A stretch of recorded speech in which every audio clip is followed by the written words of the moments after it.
കാസർഗോഡ് ജില്ലയിലെ വലിയപറമ്പ ദ്വീപിൽ തെങ്ങുകൾക്ക് സ്ലഗ് പുഴുബാധ രൂക്ഷമായി. പുഴുബാധയ്ക്കെതിരെ അടിയന്തര പ്രതിരോധ മാർഗങ്ങൾ സ്വീകരിക്കണമെന്ന് കാസർഗോഡ് CPCRIയിലെ ശാസ്ത്രജ്ഞർ അറിയിച്ചു. 4000-ഓളം തെങ്ങുകൾക്കാണ് വലിയപറമ്പ ദ്വീപിൽ സ്ലഗ് പുഴുബാധ കണ്ടെത്തിയിരിക്കുന്നത്. അടിയന്തര പ്രതിരോധ മാർഗങ്ങൾ പുഴുബാധയ്ക്കെതിരെ സ്വീകരിച്ചില്ലെങ്കിൽ പുഴയുടെ മറുകരയിലും മറ്റ് പ്രദേശങ്ങളിലുമുള്ള തെങ്ങുകൾക്ക് രോഗം ബാധിക്കാനിടയുണ്ടെന്ന് CPCRI വൃത്തങ്ങൾ അറിയിച്ചു.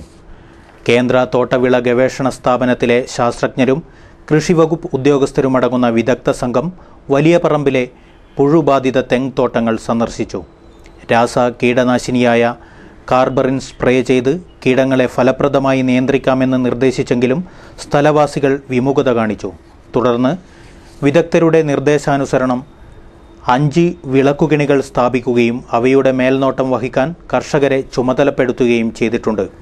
കാസർഗോഡ് CPCRIയിൽ നടത്തിയ പ്രാഥമിക ലാബ് പരിശോധനയിൽ ജൈവ കീടനാശിനിയായ BT ഫോർമുലേഷൻ സ്ലഗ് പുഴുക്കളെ നശിപ്പിക്കാൻ ഫലവത്താണെന്ന് കണ്ടെത്തിയിട്ടുണ്ട്. ജൈവ കീടനാശിനി പ്രയോഗത്തിലൂടെ ഈ പുഴുബാധ കൂടുതൽ പ്രദേശങ്ങളിലെ തെങ്ങുകൾക്ക് വ്യാപിക്കുന്നത് തടയാൻ ആകുമെന്ന് CPCRI വൃത്തങ്ങൾ അറിയിച്ചു.